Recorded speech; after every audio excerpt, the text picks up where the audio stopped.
Welcome to real GK analysis YouTube channel. हमारे इस video में आप सभी का स्वागत है। साथियों, आज के वीडियो में हम देखने वाले हैं एमपी पुलिस कांस्टेबल 12 अगस्त का एग्जाम एनालिसिस, जो कि आपके सभी शिफ्ट का रहने वाला है। 12 अगस्त से जितने भी आपके क्वेश्चंस बाहर निकल कर आ पाए हैं करंट अफेयर्स के, साइंस के और एमपी जीके और इंडिया जीके के, वो सब हम यहाँ अच्छे से डिस्कस करेंगे। साथियों, आप पूरा वीडियो देखना है क्योंकि बहुत सारे क्वेश्चंस रिपीट भी होते हैं। तो अगर आपका बाद में शिफ्ट में एग्जाम है 13 अगस्त को, 15 अगस्त को, 1 सितंबर को, तो इसमें से काफ़ी प्रश्न रिपीट होने की संभावना है। साथ ही साथ मैंने जब 12 अगस्त का एग्जाम एनालिसिस देखा तो इसमें एक दो प्रश्न ऐसे भी थे जो कि आपकी पटवारी के एग्जाम में पूछे गए थे। तो अभी मैं आपको जब आगे आएंगे तो बताऊंगा कि कौन सा प्रश्न पटवारी में पूछा गया था और यहाँ पर हमारे एमपी पुलिस में भी पूछा गया है। चैनल पर अगर आप पहली बार आए हैं और जब तक एग्जाम चले, जब तक पूरा एनालिसिस देखना चाहते हैं, तो आप चैनल को सब्सक्राइब जरूर कर लें और वीडियो अच्छा लगे तो अपने दोस्तों के साथ भी इसको शेयर करें। साथ ही रिक्वेस्ट करूंगा कि आप वीडियो पूरा जरूर देखें। पूरा देखने के बाद ही आपको एग्जाम एनालिसिस समझ में आ पाएगा। 1-2 मिनट देखकर आप वीडियो बिल्कुल भी नहीं छोड़ेंगे क्योंकि प्रश्न साथियों रिपीट बहुत ज़्यादा होते हैं। तो चलिए हम शुरू करते हैं 12 अगस्त का ऑल शिफ्ट एग्जाम एनालिसिस। तो इसमें साथियों हमारा पहला क्वेश्चन रहने वाला है, विंग्स ऑफ फायर पुस्तक के लेखक कौन है। यह प्रश्न पूछा गया था कि विंग्स ऑफ फायर पुस्तक के लेखक कौन है। तो हमारे देश के पूर्व राष्ट्रपति डॉक्टर एपीजे अब्दुल कलाम है। कौन है? डॉक्टर एपीजे अब्दुल कलाम। थोड़ा सा मैं पेन का साइज बढ़ा लेता हूं। चलिए, तो विंग्स ऑफ फायर पुस्तक के लेखक कौन है? वो है डॉक्टर एपीजे अब्दुल कलाम। दूसरा है हमारा प्रश्न, संयुक्त अरब अमीरात की पहली महिला अंतरिक्ष यात्री कौन है। तो जो हमारा यूएई देश है संयुक्त अरब अमीरात, इसकी पहली महिला अंतरिक्ष यात्री कौन है? करंट अफेयर्स का प्रश्न पूछा गया था। तो हमारा राइट आंसर हो जाएगा नूरा अल मतरोशी। कौन हो जाएगा? नूरा अल मतरोशी। ये संयुक्त अरब अमीरात की पहली स्पेस यात्री है, अंतरिक्ष यात्री है महिला, नूरा अल मतरोशी। चलिए अगला प्रश्न देखते हैं हम। नेक्स्ट क्वेश्चन आपसे पूछा गया, कुतुब मीनार कहाँ स्थित है। क्या है कि कुतुब मीनार कहाँ पर स्थित है? तो साथियों कुतुब मीनार सभी को पता होगा दिल्ली में स्थित है और एक मीनार है। तो कुतुब मीनार कहाँ स्थित है? तो ये हमारे दिल्ली में स्थित है। अगला प्रश्न पूछा गया, निम्नलिखित में से कौन सी घाटी सभ्यता सिंधु घाटी सभ्यता से भिन्न थी। तो साथी वो थी हमारी वैदिक सभ्यता। क्या थी? वैदिक सभ्यता। तो ये सिंधु घाटी सभ्यता से भिन्न थी। जहाँ पर साथियों सिंधु घाटी सभ्यता एक कांस्ययुगीन थी, तो यह लोहयुगीन थी। क्या थी? लोहयुगीन। तो इसलिए दोनों सभ्यताओं में काफ़ी ज़्यादा अंतर है। तो प्रश्न है कि निम्न में से कौन सी घाटी सभ्यता सिंधु घाटी सभ्यता से भिन्न थी। तो करेक्ट आंसर हो जाएगा हमारा वैदिक सभ्यता। अगला प्रश्न है, भारत के किस राष्ट्रपति ने लगातार 2 कार्यकाल पूरे किए। क्या है प्रश्न? कि भारत के किस देश के किस राष्ट्रपति ने लगातार 2 कार्यकाल पूरे किए। तो कि हमारे डॉक्टर राजेंद्र प्रसाद ने। किसने? डॉक्टर राजेंद्र प्रसाद ने। तो ये हमारे देश के प्रथम राष्ट्रपति भी थे और इन्होंने लगातार 2 अपने कार्यकाल पूरे किए थे, डॉक्टर राजेंद्र प्रसाद ने। अगला प्रश्न देखते हैं हम। अगला प्रश्न है SLR। क्या है? SLR क्या होता है? और साथियों यही प्रश्न मैं आपको बोल रहा था, यही हमारी पटवारी परीक्षा में आया हुआ था। तो ये पटवारी परीक्षा से रिपीट हुआ, उसमें भी हूबहू प्रश्न पूछा गया था। SLR क्या होता है? और यहाँ भी पूछ लिया SLR क्या होता है। तो साथियों SLR होता है सांविधिक तरलता अनुपात। क्या होता है? सांविधिक तरलता अनुपात। इसलिए आप चाहे तो हमारी जो पटवारी की पूरी प्लेलिस्ट बनी हुई है उसको भी देख सकते हैं। चैनल पर आप एमपी पटवारी की आपको प्लेलिस्ट मिल जाएगी, वहाँ पर आप देख सकते हैं जितने भी दिन पटवारी एग्जाम चला था पूरा हमने इसको एनालिसिस किया था। तो SLR क्या होता है? ये होता है सांविधिक तरलता अनुपात। अगला प्रश्न है, भारतीय रिजर्व बैंक ऑफ इंडिया का कार्य क्या है। जो हमारा रिजर्व बैंक ऑफ इंडिया है RBI, जिसका हेडक्वार्टर हमारे मुंबई शहर में, तो इसका कार्य क्या है। तो करेक्ट आंसर है देश में मौद्रिक और ऋण प्रणाली का संचालन करना। क्या है RBI काम? तो देश में जितनी भी मौद्रिक नीति होती है उसका संचालन करना और ऋण प्रणाली का संचालन करना। साथ ही देश में महंगाई दर को कंट्रोल करना, खुदरा महंगाई दर, नोट छापने वगैरह पे अपना उनका टोटल वो रहता है अधिकार, कितनी मात्रा में कौन सा नोट छापने वगैरह हैं, कितना कैश मार्केट में फ्लो करना है, कितना कैश मार्केट से वापस खींचना है, ये सभी काम भी अपना रिजर्व बैंक ऑफ इंडिया करता है। साथ ही बैंकों को लोन देने का काम भी रिजर्व बैंक ऑफ इंडिया करता है। तो भारतीय रिजर्व बैंक ऑफ इंडिया का कार्य क्या हो जाएगा? देश में मौद्रिक और ऋण प्रणाली का संचालन करना। नेक्स्ट इंपोर्टेंट क्वेश्चन है, भारत में गंगा नदी के बाद दूसरी सबसे लंबी नदी कौन सी है। तो साथियों हमारी गोदावरी नदी है। कौन सी? गोदावरी नदी। इसको लेकर मैंने चैनल पे एक शॉर्ट भी अपलोड किया था, अगर आप किसी ने देखा हो तो, कि इंडिया की टॉप 5 नदियां हमने बताई थी उसमें। तो भारत में गंगा नदी के बाद दूसरी सबसे लंबी नदी कौन सी हो जाएगी? वो हो जाएगी हमारी गोदावरी नदी। चलिए नेक्स्ट स्लाइड पर बढ़ते हैं हम। नेक्स्ट स्लाइड है हमारी प्रश्न, महाराणा प्रताप के घोड़े का नाम क्या है। कौन से? जो हमारे महाराणा प्रताप थे उनके घोड़े का नाम क्या है। तो वो था साथियों चेतक। क्या था? चेतक। तो आप देख सकते हैं अगर हम अच्छे काम करें तो कितने समय तक हम रिलेटेबल रह सकते हैं।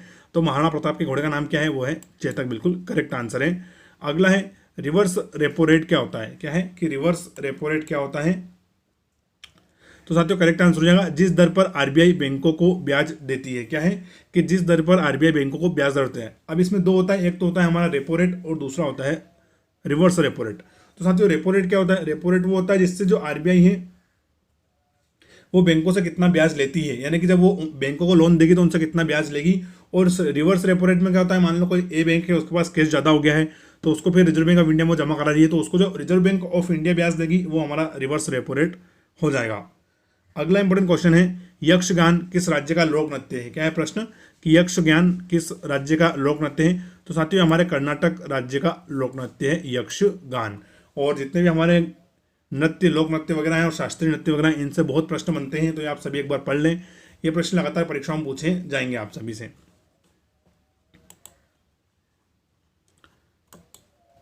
अगला है हमारा हेपेटोलॉजी का में किसका अध्ययन किया जाता है? क्या है प्रश्न कि हेपेटोलॉजी में किसका अध्ययन किया जाता है? तो करेक्ट आंसर हो जाएगा यकृत का, यानी जो हमारा लीवर होता है उसका अध्ययन किया जाता है हेपेटोलॉजी में। तो जितने भी हमारे ऐसे अध्ययन वाले हैं उनको पढ़ लें आप, जैसे पोमोलॉजी, फलों का अध्ययन, एपीकल्चर, मधुमक्खी पालन, सेरिकल्चर, मछली पालन, ऐसे आप सभी पढ़ लें, ये आपसे प्रश्न में पूछ जाएंगे। तो हेपेटोलॉजी में किसका अध्ययन किया जाता है? वो हमारी यकृत का किया जाता है। फिर अगला प्रश्न है वर्तमान में राज्यसभा के अध्यक्ष कौन है? तो जो हमारे देश के उपराष्ट्रपति होते हैं वही राज्यसभा के अध्यक्ष भी होते हैं। तो वर्तमान में राज्यसभा के अध्यक्ष कौन है? तो वो है जगदीप धनखड़। कौन है? जगदीप धनखड़ जी हमारे वर्तमान में उपराष्ट्रपति हैं और राज्यसभा के अध्यक्ष हैं। अगला प्रश्न है निम्न में से किसने दलित समुदाय के अधिकारों की लड़ाई लड़ी थी? प्रश्न है कि कौन है जिन्होंने दलित समुदाय के अधिकारों की लड़ाई लड़ी थी? तो वो थे डॉक्टर भीमराव अम्बेडकर। देश के प्रथम कानून मंत्री भी थे और इन्होंने दलितों के अधिकारों की लड़ाई लड़ी थी, डॉक्टर भीमराव अम्बेडकर। बिल्कुल हमारा करेक्ट आंसर यहाँ पर हो जाएगा। नेक्स्ट प्रश्न है लक्ष्मी नारायण शास्त्री किस नृत्य से संबंधित हैं? क्या है प्रश्न कि जो लक्ष्मी नारायण शास्त्री हैं ये किस नृत्य से संबंधित हैं? तो करेक्ट आंसर हो जाएगा कुचिपुड़ी से। किससे? कुचिपुड़ी से संबंधित हैं। अगला प्रश्न है वंदे मातरम समाचार पत्र के संपादक कौन थे? तो वो थे हमारे अरविंद घोष। कौन थे? अरविंद घोष पश्चिम बंगाल से बिलोंग करते थे। तो वंदे मातरम समाचार पत्र के संपादक कौन थे? अरविंद घोष। बिल्कुल हमारा करेक्ट आंसर हो जाएगा। अगला है बटरफ्लाई नृत्य का संबंध किस राज्य है? कौन सा नृत्य? बटरफ्लाई नृत्य का संबंध किस राज्य से? तो हो जाएगा हमारा नागालैंड से। कहाँ से? नागालैंड से। चलिए मैं आपसे प्रश्न पूछता हूँ कि जो हॉर्नबिल फेस्टिवल होता है उसका संबंध किस राज्य से है? मुझे कमेंट करके बताइए कौन सा फेस्टिवल, हॉर्नबिल फेस्टिवल का संबंध किस राज्य से है। बाकी बटरफ्लाई नृत्य कहाँ से? हमारा नागालैंड से है।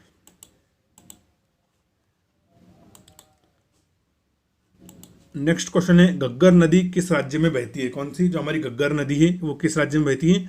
तो वो हिमाचल प्रदेश में बहती है। कहाँ पर? हिमाचल प्रदेश। बिल्कुल राइट आंसर हो जाएगा और हमारा हिमालयन स्टेट है। अगला प्रश्न है राज्यसभा में सत्ता पक्ष के प्रमुख नेता कौन है? तो जो हमारा राज्यसभा है अपर हाउस, यहाँ पर जो सत्ता पक्ष है एनडीए, इसके नेता कौन है? तो वो है हमारे पीयूष गोयल। कौन है? पीयूष गोयल। बिल्कुल करेक्ट आंसर हो जाएगा। फिर अगला इंपॉर्टेंट प्रश्न पूछा गया भारत भवन कहाँ स्थित है? कौन सा? तो भारत भवन कहाँ पर स्थित है? तो ये हमारे भोपाल शहर में स्थित है भारत भवन, जो कि मध्य प्रदेश की राजधानी भी है। तो आप इसको बोल सकते हैं कि एमपीजीके से जुड़ा हुआ प्रश्न आपसे परीक्षा में पूछा गया था। हालांकि 12 अगस्त तक दिन एमपीजीके के बहुत कम क्वेश्चन आए, लेकिन ये उसमें से प्रमुख प्रश्न था कि भारत भवन कहाँ स्थित है? तो ये हमारे भोपाल में स्थित है। अगला प्रश्न है निकट दृष्टि दोष के निवारण के लिए कौन सा लेंस का प्रयोग किया जाता है? तो जो हमें निकट दृष्टि दोष होता है उसके निवारण के लिए हम कौन से लेंस का प्रयोग करते हैं? तो होता है हमारा अवतल लेंस। कौन सा होता है? अवतल लेंस। बिल्कुल करेक्ट आंसर हो जाएगा। और निकट दृष्टि, दूर दृष्टि से संबंधित प्रश्न प्रत्येक शिफ्ट में लगभग पूछे जाएंगे, तो आप उनको जरूर पढ़ लें। साथ ही आप प्रकाश का परावर्तन वाला चैप्टर भी तैयार कर लें, उससे बहुत प्रश्न परीक्षाओं में आपकी आएंगे। अगला हमारा है रुक्मणी देवी अरुणडेल का किस नृत्य से संबंधित है? ये प्रश्न पहले भी आ गया है। रुक्मणी देवी अरुणडेल का किस नृत्य से संबंध है? तो साथियों वो है भरतनाट्यम से। किससे?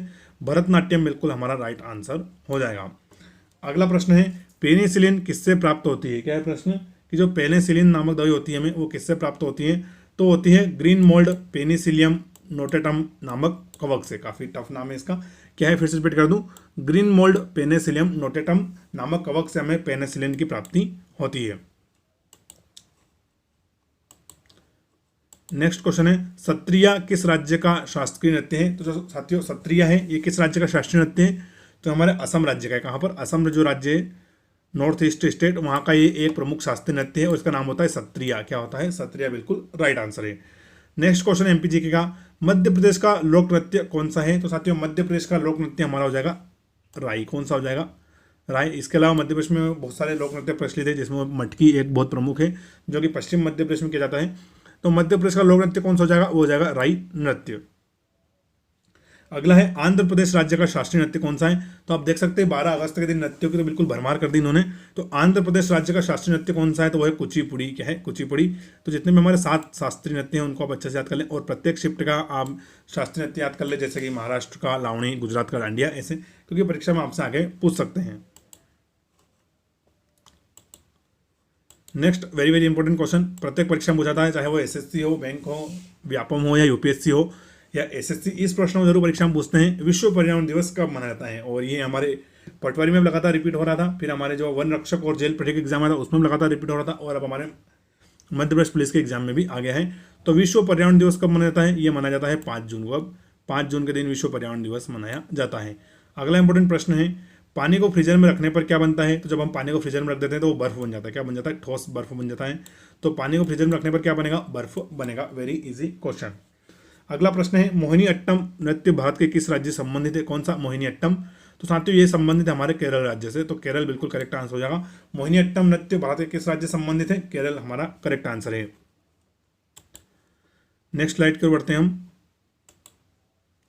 नेक्स्ट क्वेश्चन है, दूध का पीएच मान कितना होता है? क्या है? जो हमारा मिल्क होता है दूध, इसका पीएच मान कितना होता है?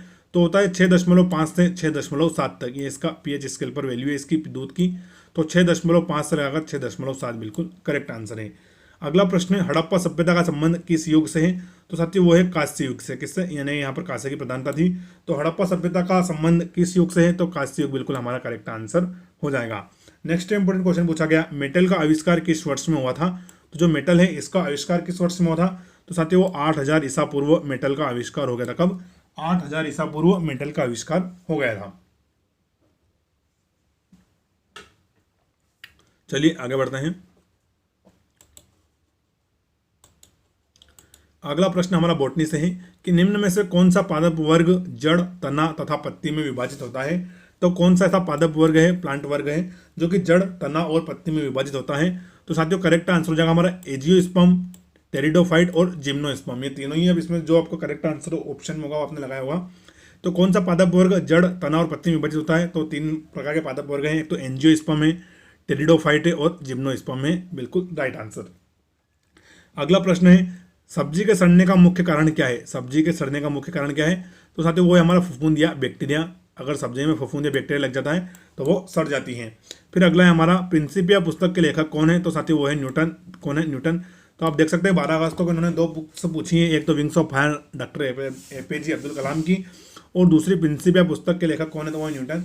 तो साथियों आप जो मेनली 200-300 किताबें हैं उनको एक बार जरूर रिविजन कर लें उनका, क्योंकि प्रश्न आपसे परीक्षा में पूछ सकता है। जो जो फेमस हमारी आत्मकथाएं हैं और हाल फिलहाल में जो कुछ किताबें रिलीज हुई हैं जो अच्छी लेवल की हैं, उनको आप जरूर पढ़ लेंगे, परीक्षा में प्रश्न आ सकता है। तो प्रिंसिपिया पुस्तक के लेखक कौन है? वो है हमारे न्यूटन महाशय। चलिए आगे बढ़ते हैं। अगला प्रश्न है, पानी का पीएच मान कितना होता है? जो हमारा वाटर होता है इसका पीएच मान कितना होता है? तो होता है हमारा 7। क्या होता है? 7 बिल्कुल करेक्ट आंसर है। अगला है, दूषित जल पीने से कौन सी बीमारी होती है? तो साथियों दूषित जल को पीने से हमें लीवर की बीमारी हो सकती है, इसके अलावा हमें हैजा भी हो सकता है। क्या हो सकता है? हैजा। तो दूषित जल पीने से कौन सी बीमारी होती है? तो वो होती है लीवर की बीमारियां। तो यानी कि यहाँ आप इससे अंदाजा लगा सकते हैं कि इस बार भी जो हमारे विटामिन होते हैं उनसे जुड़े हुए बीमारियां पूछी जाएगी, प्रमुख बीमारियां पूछी जाएगी, साथ साथ जो उनके साइंटिफिक नाम होते हैं ये भी पूछेंगे, क्योंकि ऐसे प्रश्न लगातार एमपी में हुए परीक्षाओं में पूछे गए हैं। तो आप इनको अच्छे से तैयार कर लें। ह्यूमन डिजीज वाला चैप्टर आप अच्छे से कर ले साइंस में। कौन सा? ह्यूमन डिजीज, मानव रोग, ह्यूमन डिजीज, जैसे कि अभी नेकर 10-2 वाला पूछ लिया था इस प्रकार से। तो आप इसको अच्छे से तैयार कर लें। अगला है, बर्फ का पानी में बदलना कौन सा परिवर्तन होता है? तो जो हमारा आइस होता है उसका फिर से पानी में बदलना कौन सा परिवर्तन है? तो एक भौतिक परिवर्तन है। कौन सा है? भौतिक परिवर्तन बिल्कुल करेक्ट आंसर है। नेक्स्ट क्वेश्चन है, श्वेत क्रांति का संबंध किससे है? तो साथियों श्वेत क्रांति का जो संबंध है वो है किससे? दुग्ध उत्पादन से। और इसके प्रणेता कौन थे, इसके जनक कौन थे? तो वो थे हमारे डॉक्टर वर्गीस कुरियन। श्वेत क्रांति का संबंध दूध से बिल्कुल करेक्ट हो जाएगा। अगला प्रश्न है, जल के साथ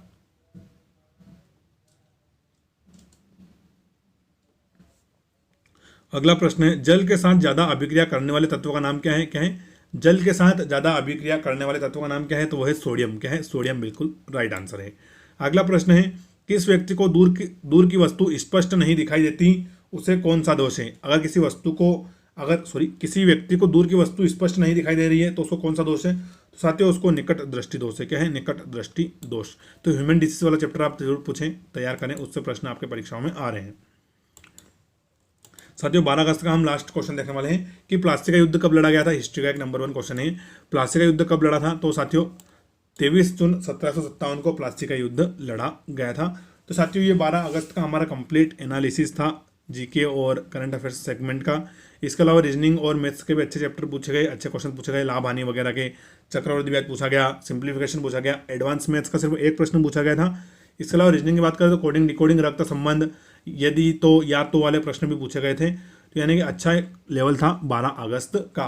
अब साथियों अगर आपने वीडियो अगर पूरा देखा है तो आप चैनल को सब्सक्राइब जरूर कर लें। साथ ही मैं आपको डिस्क्रिप्शन बॉक्स में एक व्हाट्सअप नंबर दूंगा, आपका किस शिफ्ट में पेपर है वहाँ आप मुझे बता सकते हैं, और आप जैसे पेपर देखे हैं जितने भी क्वेश्चन आपको याद रहें आप हमें उस नंबर पर व्हाट्सअप भी कर सकते हैं।